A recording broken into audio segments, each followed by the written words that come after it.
नमस्कार दर्शक बंधु ओडिशा जियो चैनल को आपण मानक स्वागतम।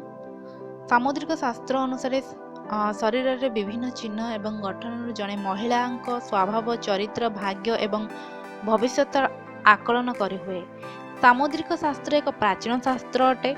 यही शास्त्र व्यक्तिर शारीरिक गठन तार भविष्य आम जानी पारि थाउ एवं जो मैंने जानी से माने जानी पारि थांती। तो शास्त्र रे यही शास्त्र रे बहुत किछि लिखा है आपण शरीर गठन को लेकिन। तो चलतु से विषय रे आमे पूरापूरी जानिबा। ता पूर्व आपण को कहि रखिबी जदि हम चैनल को सब्सक्राइब कर नाहंती पाखरे थिबा रेड बटन रे जो सब्सक्राइब लिखा है ताको प्रेस कर दियंतु एवं पाखरे थिबा बेल आइकन को भी प्रेस कर दियंतु। हमर जहाँ भी आगु लेटेस्ट वीडियो आसो तार अपडेट आपण पाई परिबे।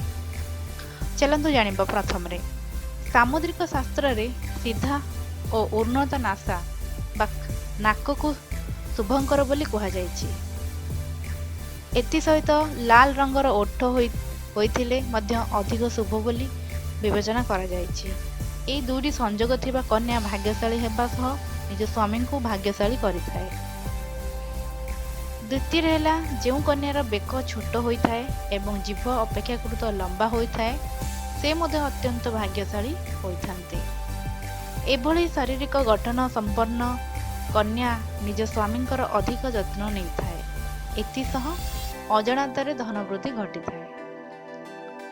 तीन रहला कन्यार शिर जदि आगपट को उच्चा रही थाए ताहले मध्य से भाग्यवती होइथान्ती। सर्वदा स्वामी प्रति से अनुरक्त और विश्वस्त रहन्ते। स्वामी को अर्थ उपार्जन रे सहयोग करिथान्ते। चारि रहला जेउ कन्यांकर तळीपाद समतल और चिक्कण होइथाए से लक्ष्मीवंत होइथान्ते। देवी लक्ष्मी एमानक उपरे सर्वदा कृपा करिथान्ते। कन्यांकर एही फाटी रही कन्यांकर एडी फाटी रहिथिबा अत्यंत अशुभ बोली सामुद्रिक शास्त्र रे कहा जायछि। गभीर नाभि संपन्ना कन्या अत्यंत भाग्यशाली होइथान्ति। विशेषकर धन संपत्ति क्षेत्र में एमाने अत्यंत भाग्यवती होइथान्ति। आशा करुछि आपन को वीडियो हमर भल लागिथिबो। जदि भल लागिथिबो लाइक आ कमेंट करबा पई भूलिबे नहीं।